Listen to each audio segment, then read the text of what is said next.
Abra sua Bíblia, por favor, em Tiago, no capítulo 5. Eu quero ler de 13 a 20.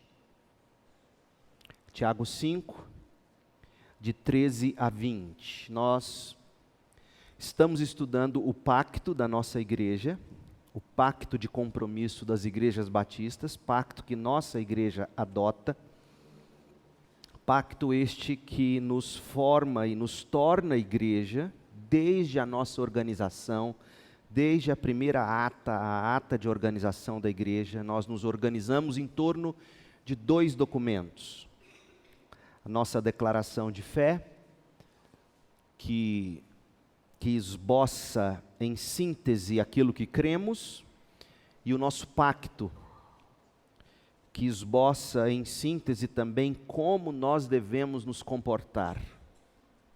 Como nós devemos nos comportar. Hoje nós vamos nos deter no penúltimo parágrafo do pacto, que é o quarto parágrafo. O pacto está impresso no seu boletim, no local onde sai a pastoral dominical. Então tenha ele também em mãos, além de sua Bíblia em Tiago 5. Deus permitindo, na próxima ocasião a gente fala do último parágrafo do pacto, e aí mais uma mensagem apenas arrematando tudo. E nós temos estudado a importância disso. Por isso eu quero encorajar você, se ainda não ouviu, não assistiu às mensagens desta que é uma série, esta é a 7ª mensagem. Eu quero encorajar você aí no nosso canal, no YouTube, no site da igreja, pegar o texto, assistir, ler, conhecer. Tá bom?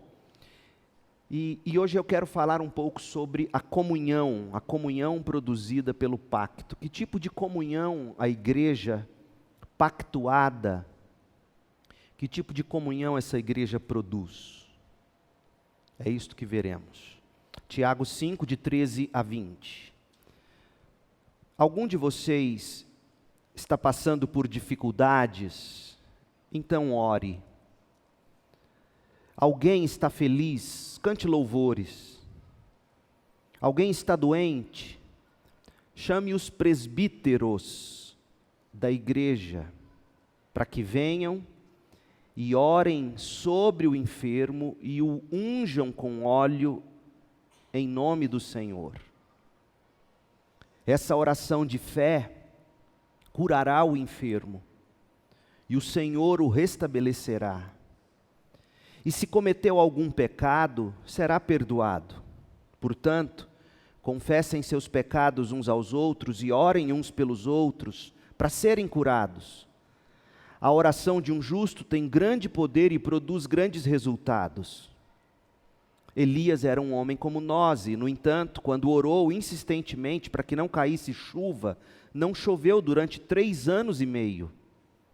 Então ele orou outra vez e o céu enviou chuva e a terra começou a produzir suas colheitas. Meus irmãos, se algum de vocês se desviar da verdade e for trazido de volta, saibam que quem trouxer o pecador de volta de seu desvio, o salvará da morte e trará perdão para muitos pecados.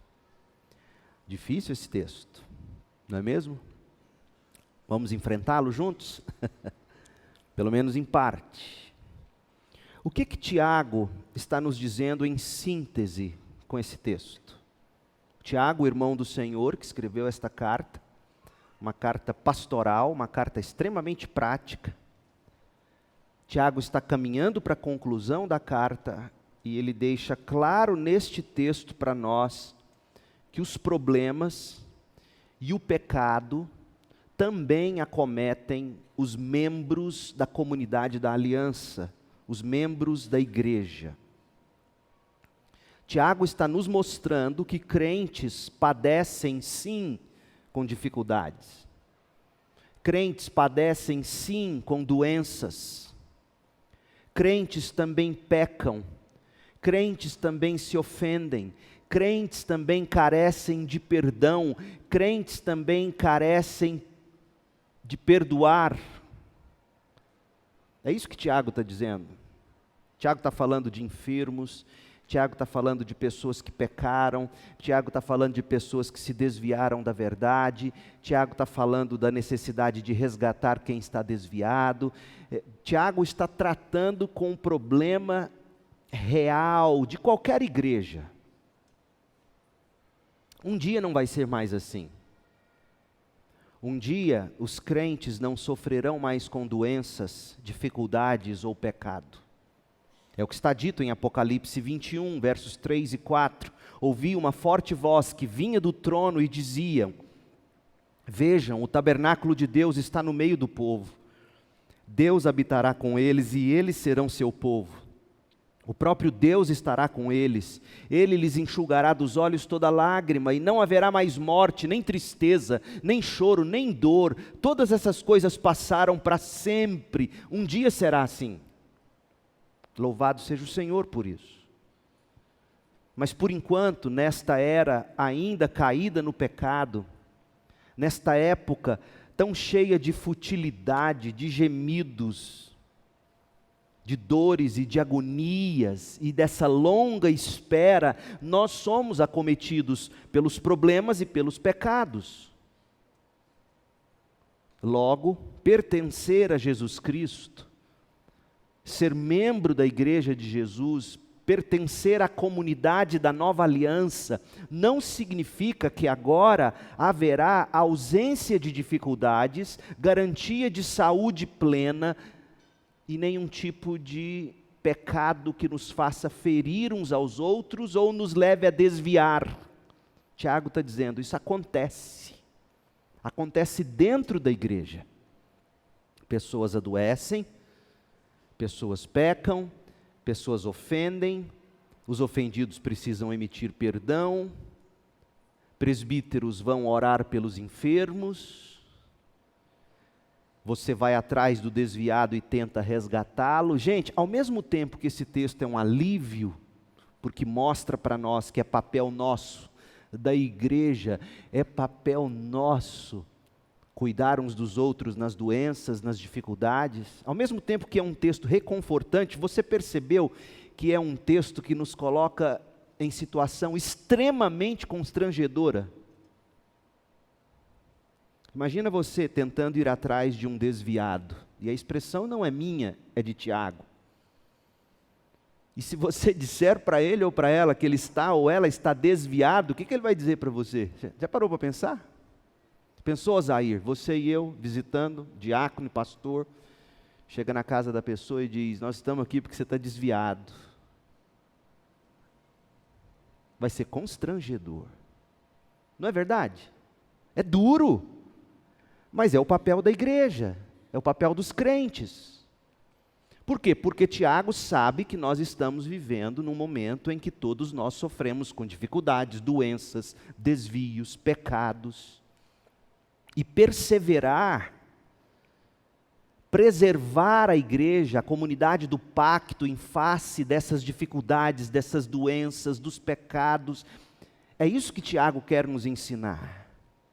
Como é que a gente preserva a igreja sem se abater pelos problemas, sem se abater pelo pecado? É disso que trata o nosso texto. E é disso que trata o nosso pacto. O pacto é uma síntese, digamos que você pega vários dos ensinos práticos do Novo Testamento e você processa tudo isso num processador espiritual, e o que você tem nesse pacto é uma síntese daquilo que se espera de mim e de você como membros.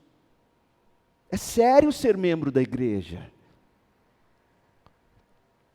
Olha o que diz o parágrafo 4º do nosso pacto. Abra aí no seu boletim a pastoral de hoje. É o penúltimo parágrafo. Além disso, você conta de baixo para cima, o Senhor, depois finalmente, além disso. É esse o parágrafo. Além disso. O 4º parágrafo. E veja que grande paralelo há entre o 4º parágrafo e esse texto de Tiago que a gente leu. Olha o que diz o texto. Além disso, comprometemo-nos a ter cuidado uns dos outros. Não é disso que Tiago está falando? Todo tipo de cuidado. a lembrarmos-nos uns dos outros nas orações. Não é disso que Tiago está tratando? Vai lá com os presbíteros e ore com o enfermo. Ajudar mutuamente nas enfermidades, nas necessidades.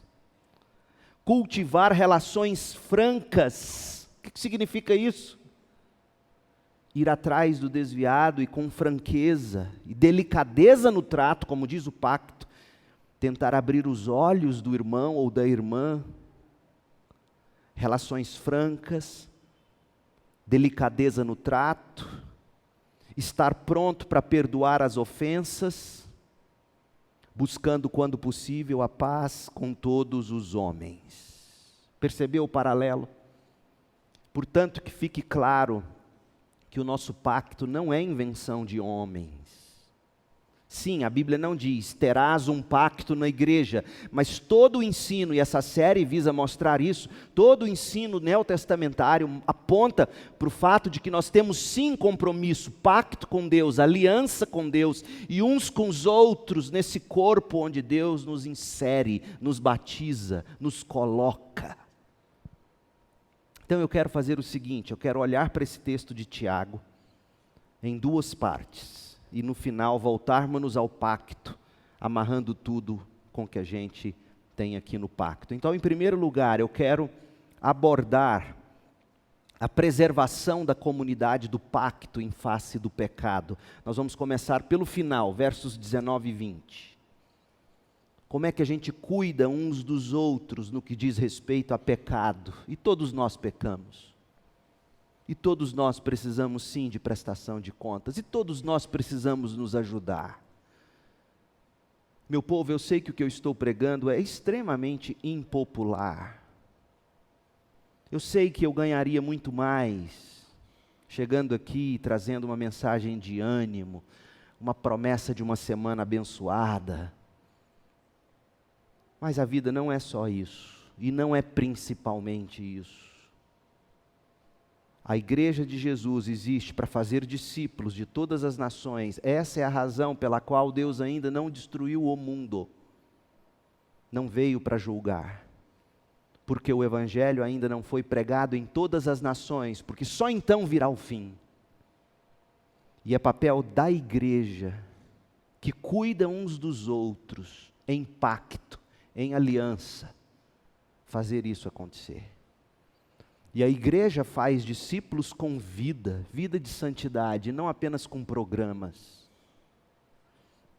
Então, como é que a gente trata dos pecados na igreja, na nova aliança? E depois, como é que a gente ajuda uns aos outros nos problemas? Verso 13 a 18. Vamos lá, o pecado na nova aliança, o pecado na igreja. O fundamento bíblico de Tiago, aqui no texto, nos diz, ou diz respeito a como tratar o pecado entre nós. Como tratar o pecado. Veja, leia de novo, Tiago 5, 19 e 20. Tiago parte do pressuposto de que todos são crentes, porque ele chama a todos de irmãos. Hebreus também faz isso, parte do pressuposto de que todos são crentes. É por isso que o nosso pacto fala de delicadeza no trato. Meus irmãos, se algum de vocês se desviar da verdade e for trazido de volta, saibam que quem trouxer o pecador de volta de seu desvio, o salvará da morte e trará perdão para muitos pecados. Eu enxergo 4 pontos cruciais nesse texto, a respeito de como preservar a igreja em face do pecado. Como preservar os crentes, como preservar a comunidade do pacto. E se você é membro da igreja, você é membro da comunidade do pacto. Como é que a gente se preserva? Tiago nos apresenta 4 pontos cruciais. O primeiro diz respeito à verdade do pacto. A verdade. É uma coisa muito simples, o que eu quero destacar a priori. Tão simples e ao mesmo tempo tão controverso na cultura, permissiva em que a gente vive. E o que Tiago está dizendo? Você prestou atenção? Tiago está dizendo a coisa mais óbvia que há, mas a coisa mais controversa dos nossos dias. Tiago está dizendo o seguinte: existe verdade.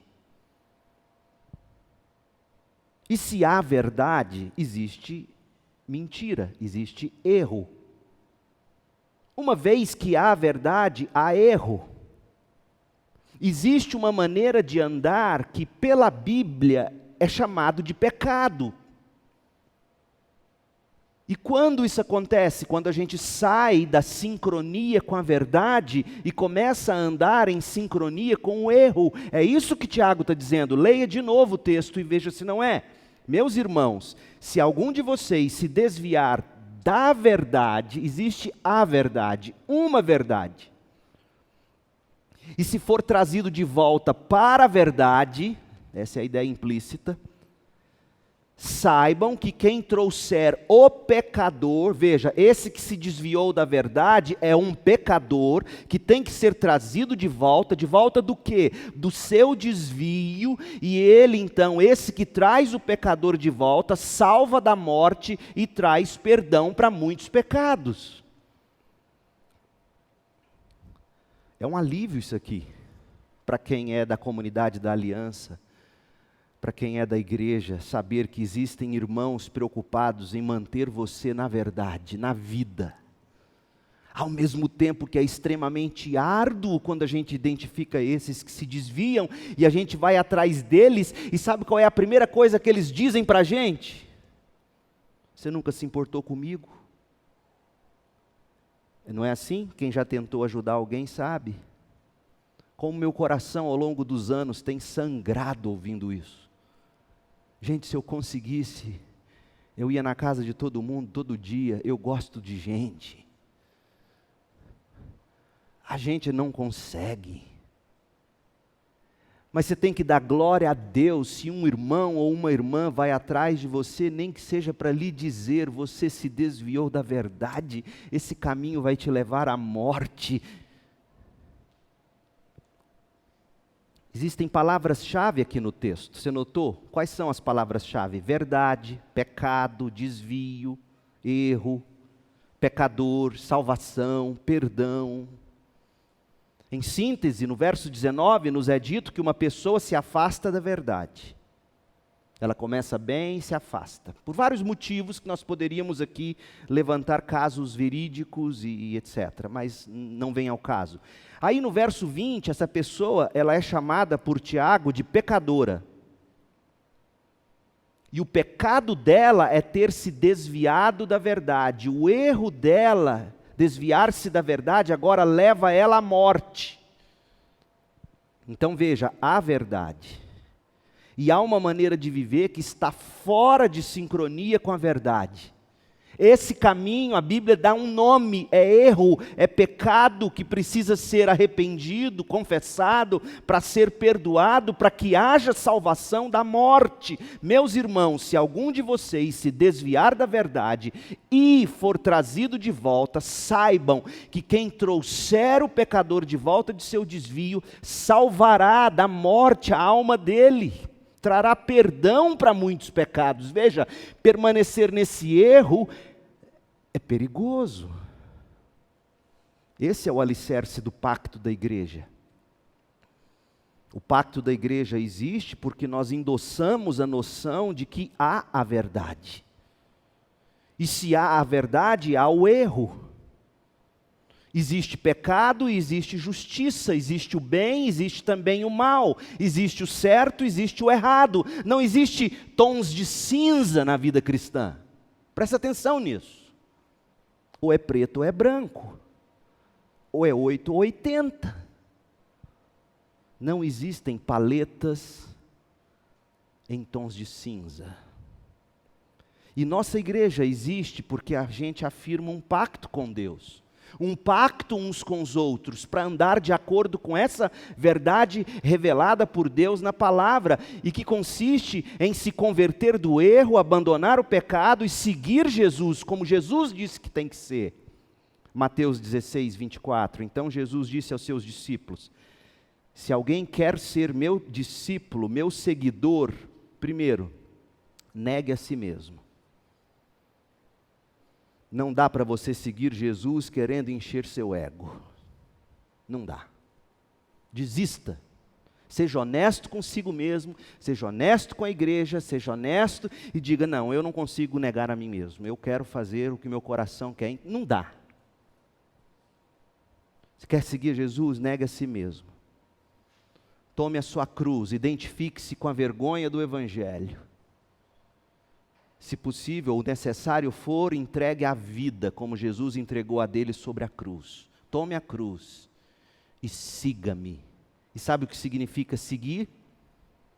Significa observar toda a verdade. Porque foi isso que Jesus foi dizer no Grande Comissão.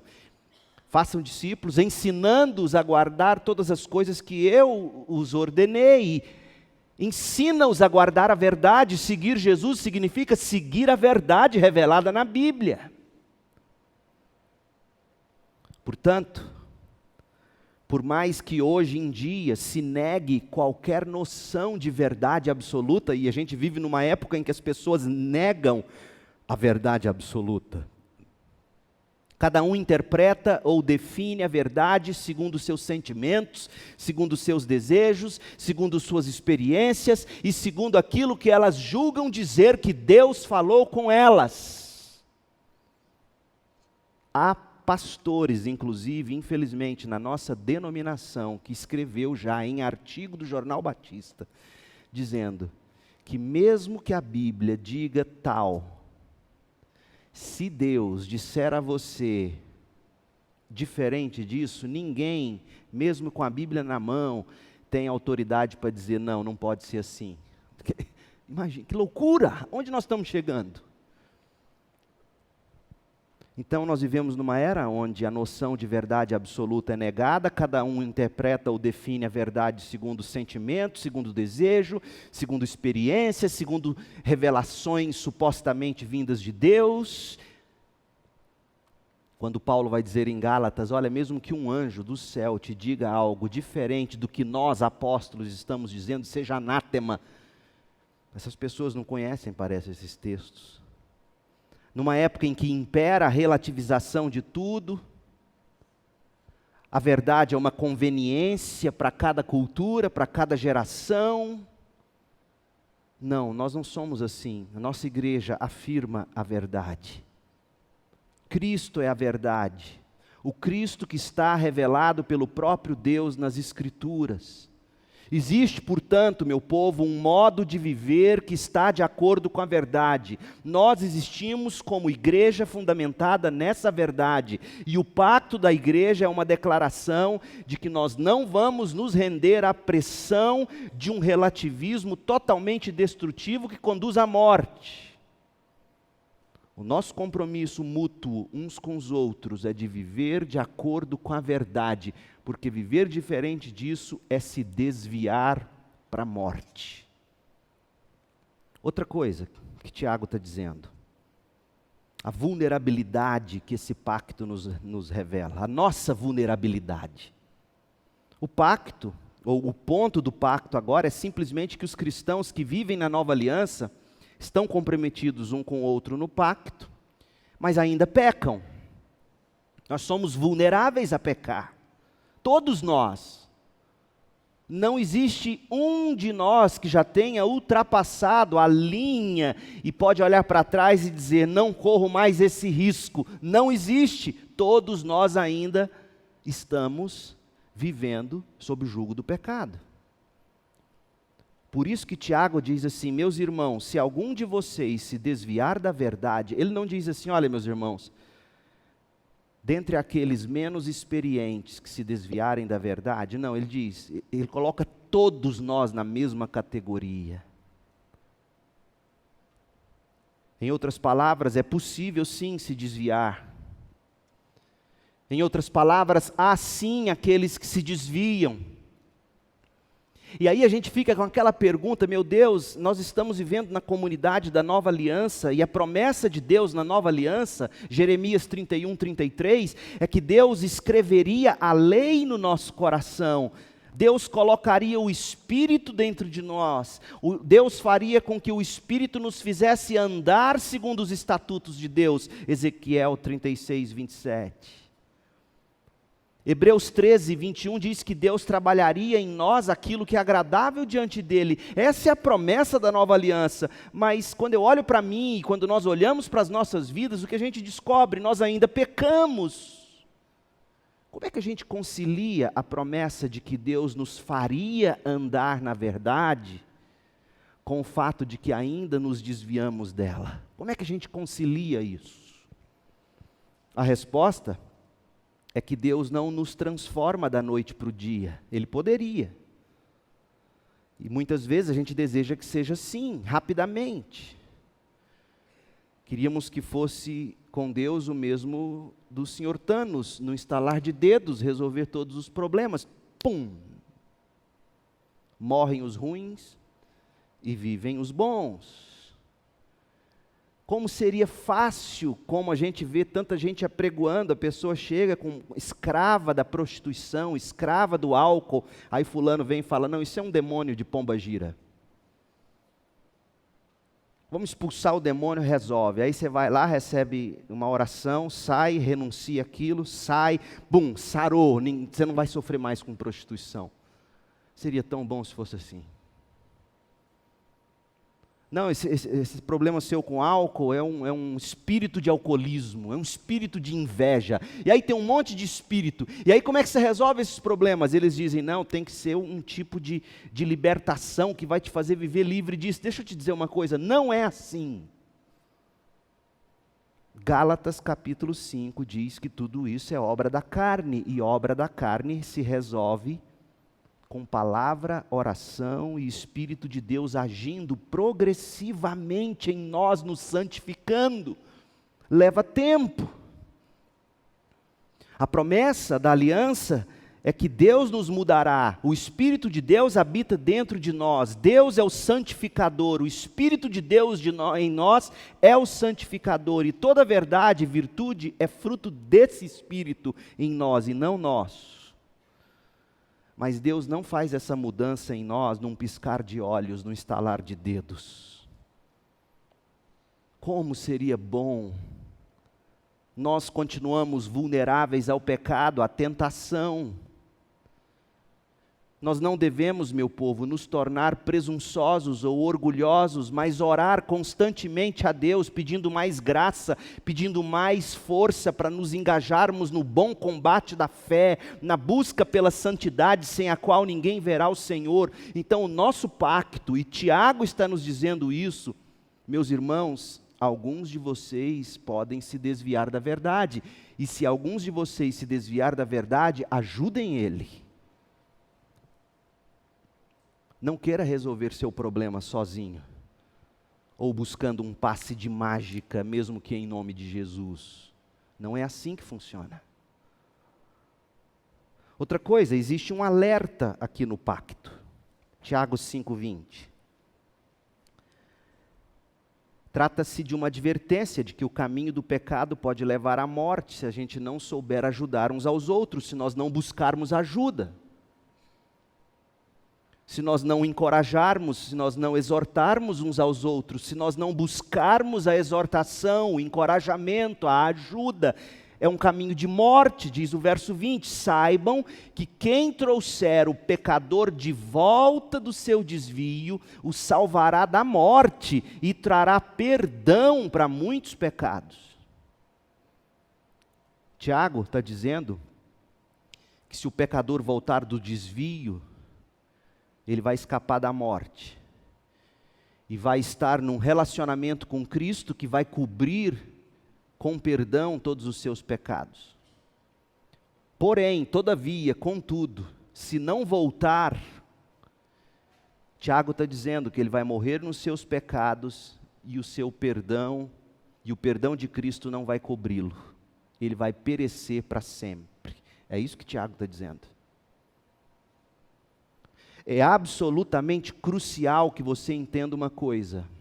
Ouça o que eu vou te dizer. Os escritores do Novo Testamento não assumem que todos na igreja necessariamente vão perseverar até o fim e serão salvos. Não existe nenhum lugar no Novo Testamento onde os autores do Novo Testamento creiam de todo o coração ou afirmem que todos vão perseverar para a salvação. Não. O que a gente vê é o seguinte: eles tratam as pessoas que fizeram uma profissão de fé como membros verdadeiros da comunidade do pacto, dá a eles o benefício da dúvida, chama eles até de irmãos.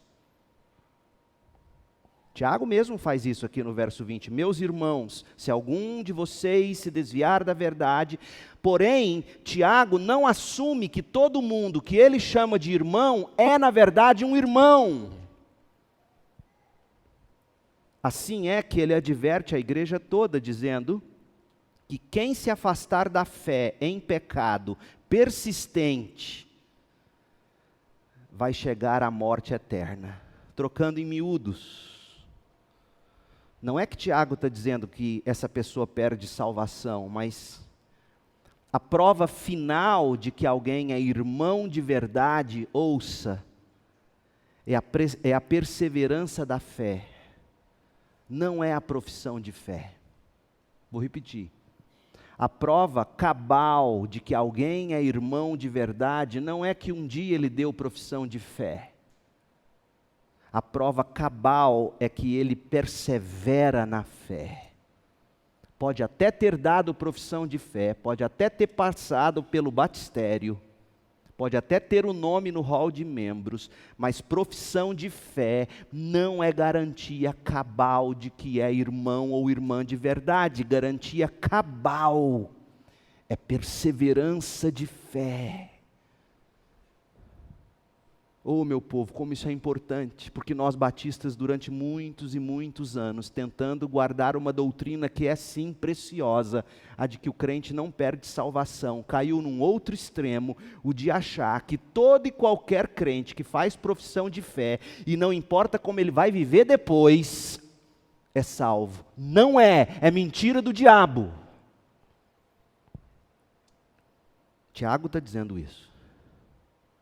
Trocando em miúdos, ninguém perde salvação, mas quando alguém é salvo de verdade, a sua profissão de fé será sustentada pela perseverança da fé. Ela pode até se desviar, como o Tiago está pressupondo, mas esse irmão ou essa irmã, quando se desvia e o irmão ou a irmã vai atrás dele, ele vem de volta. Vem quebrado, vem arrependido, mas vem de volta e diz: aqui é meu lugar, eu não deveria ter saído daqui. Esse é crente. Agora você chega nos desses e ele diz: você nunca preocupou comigo, e vive de qualquer jeito. Tiago assume exatamente o que João assumiu em 1 de João 2,19. 1 de João 2,19, algumas pessoas deixaram a igreja,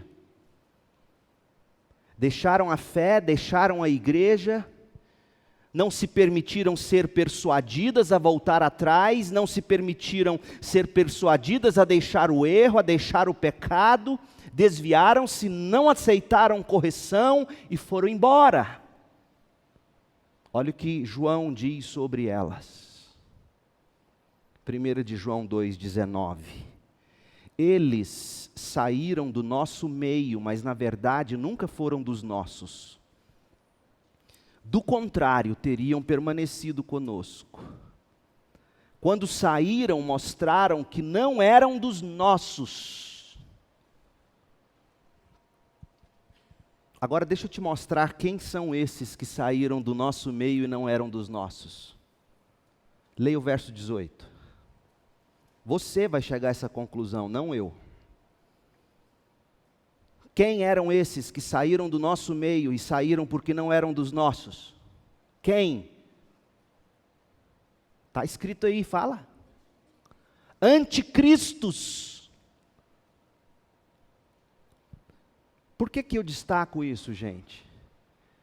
Porque como pastor que zela pela doutrina, como eu apanho quando eu critico algum tipo de postura pastoral, de pregador ou de ministério, como eu apanho.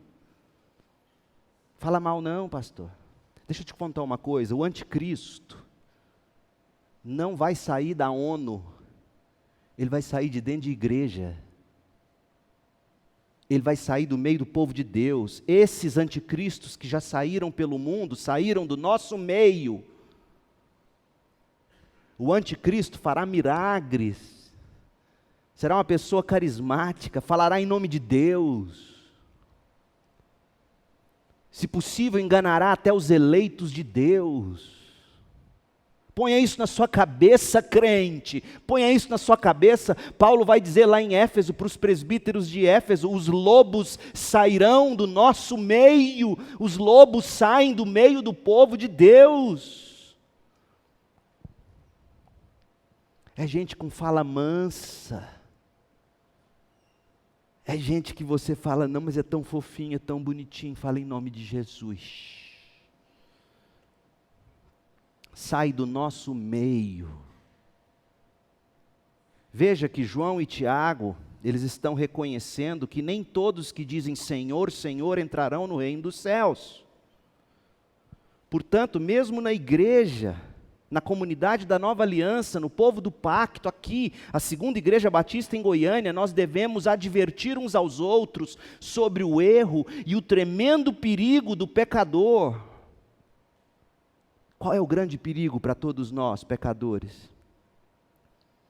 É de o pecado se tornar tão atraente, que nos arrasta, até o ponto de a gente nunca mais conseguir voltar. Cuidado.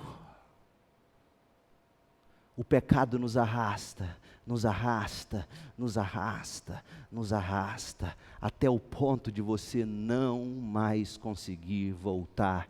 E sabe o que você estará dizendo?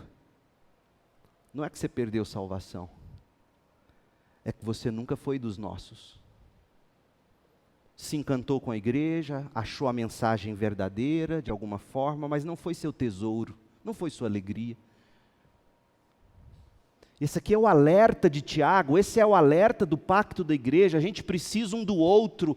Então louve a Deus quando um irmão da igreja se preocupa com você, dizendo, não suma, frequente os cultos, cadê você? Eu não te vejo nos cultos de oração, eu não te vejo mais, você esporadicamente aparece. Para com isso, não seja como aqueles que perderam o costume de congregar, esteja conosco, louve a Deus por isso.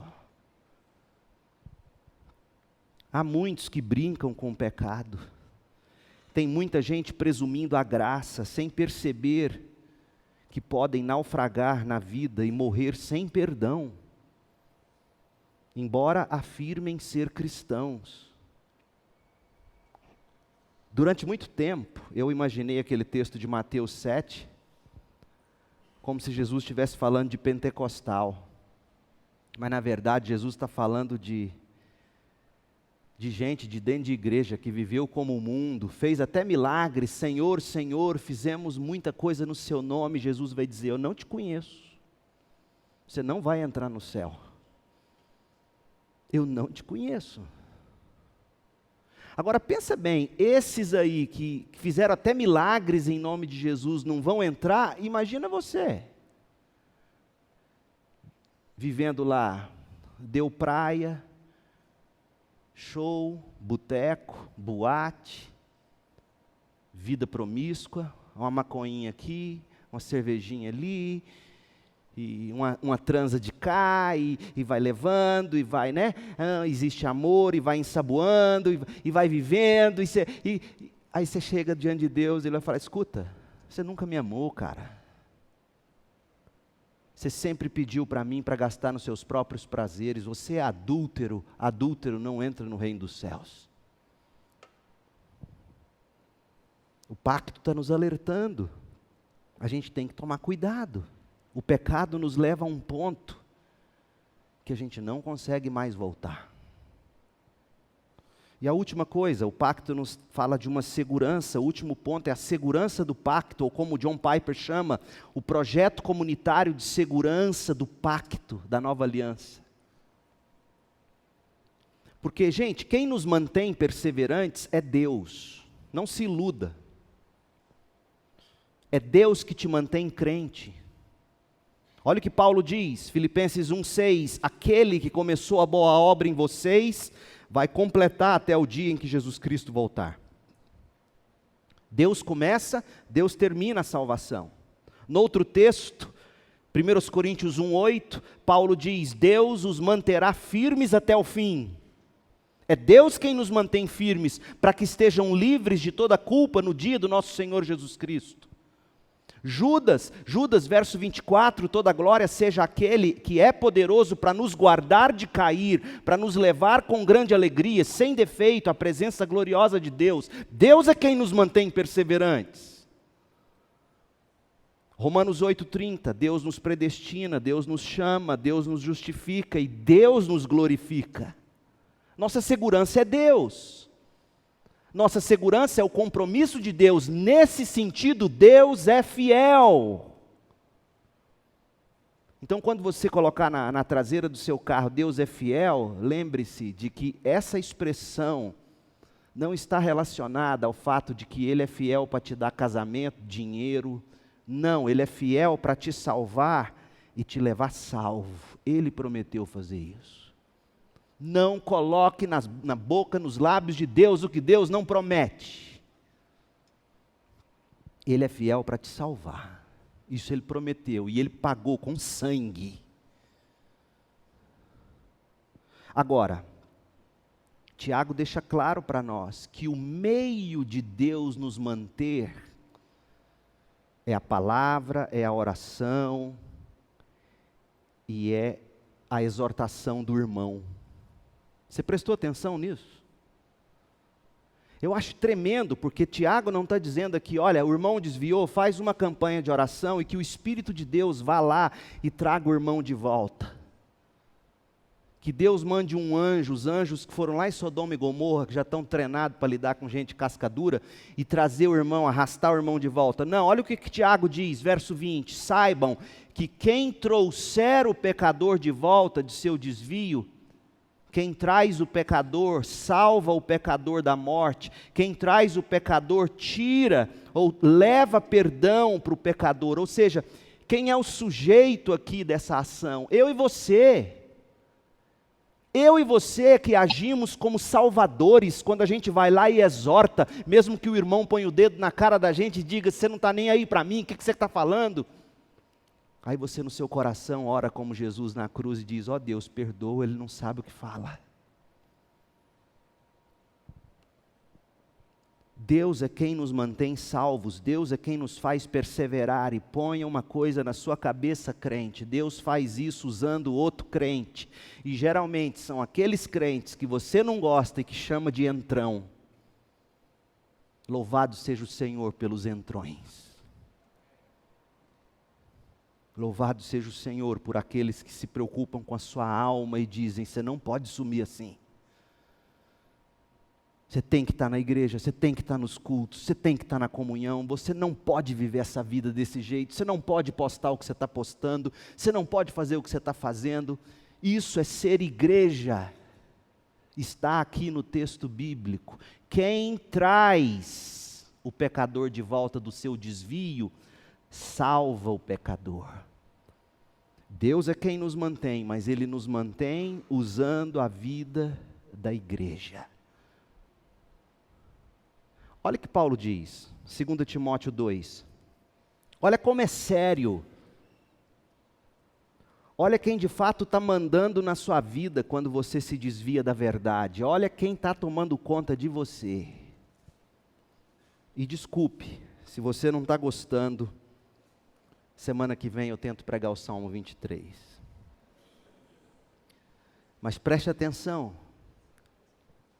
2 Timóteo 2, 24. É brincadeira, não é o Salmo 23, não. O servo do Senhor, eu e você, não deve viver brigando, debatendo, mas ser amável com todos, apto para ensinar. Por isso que a gente está com o Docmos, a gente quer que você aprenda a ensinar. O servo do Senhor tem que ser apto para ensinar, paciente.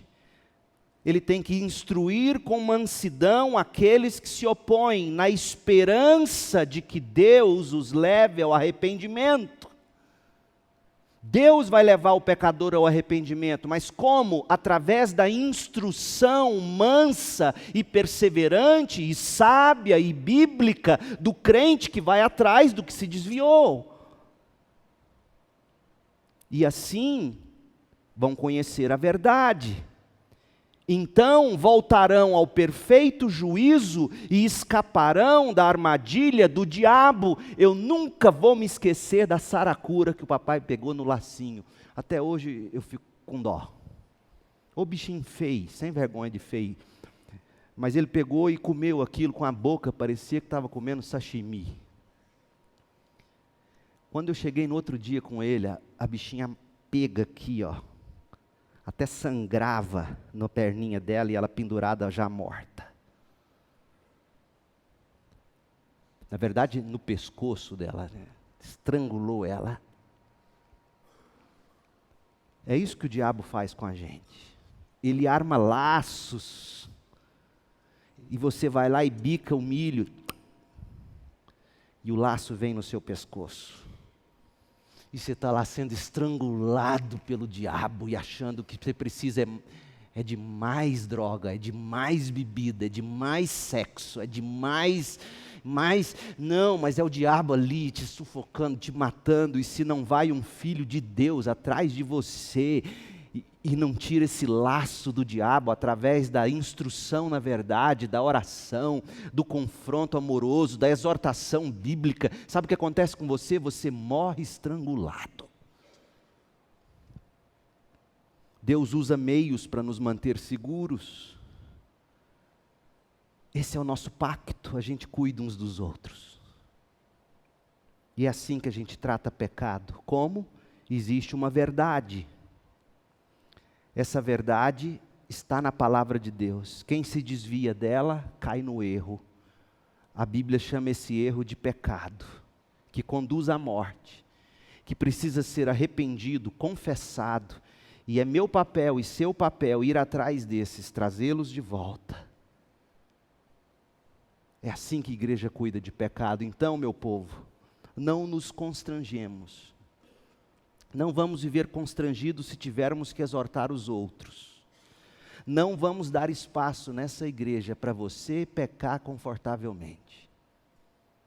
Pecar nós vamos, mas confortável eu não vou deixar não. E nem você pode me deixar. E por fim, rapidamente, como é que a gente resolve os problemas, doenças, enfermidades? Tiago 5,13. A gente ora uns pelos outros. Está passando por dificuldades? Então ore. Está feliz? Cante louvores. Está doente? Chame os presbíteros. Veja, né? Outra coisa interessante, eu não vou pregar sobre isso hoje. No Novo Testamento não existe um pastor, existe sempre na igreja local presbíteros, é plural, é mais de um pastor, é mais de um líder. Chame os pastores, chame os presbíteros da igreja para que venham, orem sobre ele, unjam com óleo. Alguns vão dizer que isso aqui é medicinal, dentre eles meu grande amigo, o pastor Isaltino Gomes Coelho Filho. Mas outros tantos, homens de respeito, vão dizer que pode ser sim alguém ungindo com óleo como símbolo do Espírito Santo. Honestamente falando, eu não fecho questão, eu não sei de fato do que se trata aqui. Existe fortes argumentos para você dizer, não, é sim medicinal, está lá na parábola de Lucas, quando fala lá do publicano, aquela parábola onde você vai lá, pega aquele que foi espancado no caminho, passa óleo na ferida dele, né? Aí está vendo, é medicinal, pode ser, o argumento é forte, não? Pode ser a prática de você colocar o óleo no sentido de simbolizar o Espírito de Deus, mas veja que o que cura não é o óleo, certo? O que cura não é nem a fé do enfermo, o que cura, quando há cura, é a fé dos homens de Deus que oram pedindo a cura. Que fique claro isso no texto. Eu prefiro entre nós não a prática de usar óleo para ungir. Por quê? Porque a gente facilmente pode cair num misticismo e num erro, mas se eu vir você fazendo, eu não vou brigar com você. Se você pedir o meu conselho, eu vou dizer, como se trata de um texto que não dá para fechar a questão, vamos fazer como é o convencional, e o convencional é irmos lá e orar com fé, ponto. Se der, leva um remédio. É assim, certo? O pastor não é pentecostal, está claro isso? Mas não dá para fechar a questão. Inclusive Augusto Nicodemos, o maior exegeta do Brasil hoje, ele diz, pode ser sim o uso do óleo. Mas, em questões práticas, sabedoria pastoral, para evitar alguém cair no erro de achar que o que cura é o óleo,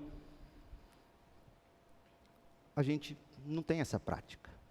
E também não mandamos para o inferno ninguém que tem, tá certo? Essa oração de fé que vai curar o enfermo, não é o óleo, não é o remédio, é a oração do homem, dos homens, dos presbíteros. E aí está falando aqui que se você cometeu pecado vai ser perdoado, por quê? Porque supõe-se aqui que haverá arrependimento, haverá confissão de pecado. E há quem diga que essa enfermidade aqui era fruto de pecados não confessados. É um texto difícil. Mas a prática é simples, então confessem seus pecados uns aos outros, orem uns pelos outros para serem curados. Veja, por isso que eles vão dizer que essas enfermidades poderiam se tratar a enfermidades psicossomáticas. Pessoas com amarguras não confessadas. A oração de um justo tem grande poder e produz grandes resultados. Veja, a oração não é o óleo, está vendo? Aí ele vai usar o exemplo de Elias. Elias orou, Elias não jogou óleo no céu. Certo? Então é a oração de fé. E Tiago está nos ensinando a sermos esse tipo de igreja que cuida das dificuldades do outro com oração. Que cuida das enfermidades do outro com oração. Que vai atrás e cuida. Então, encerrando o nosso pacto, e a gente vem para a mesa. Olha o tipo de comunhão que o nosso pacto produz. É um tipo de comunhão que faz a gente se preocupar com os que se desviaram da verdade, e a gente vai atrás deles. É uma comunhão que nos faz orar pelos enfermos, que nos faz orar pelas dificuldades uns dos outros, que nos faz alegrar uns com os outros. E sabe qual é a coisa mais difícil desse texto de Tiago? É você cantar louvores com quem está alegre. É a coisa mais difícil. Amigo seu de verdade é quem sorri com as suas conquistas. Chorar com as suas desgraças, até bêbado na rua chora. Aí ele chora junto com você. Agora, sorrir das suas conquistas, gargalhar com prazer, que beleza, pastor. Brincadeiras à parte, raramente eu escuto às vezes alguém dizer assim, pastor, mas que bonito, o senhor está bem. Mas a gente sempre escuta, nossa, está ganhando bem, hein? Terno novo. Sorrir com as alegrias dos outros é a coisa mais difícil. E a gente tem que sorrir. E a gente tem que se alegrar. Parabéns, minha irmã. Que Deus te abençoe. Estou feliz pela sua conquista. Feliz pela sua vitória. Vamos ler juntos o 4º parágrafo do nosso pacto? Além disso, vamos ler juntos? Além disso, comprometemo-nos a ter cuidado uns dos outros, a lembrarmos-nos uns dos outros nas orações, ajudar mutuamente nas enfermidades e necessidades, cultivar relações francas e delicadeza no trato, estar prontos a perdoar as ofensas, buscando, quando possível, a paz com todos os homens. E o povo de Deus diz: amém. Feche seus olhos, ore comigo. Pai, em nome de Jesus, ensina-nos a ser esta comunidade do pacto.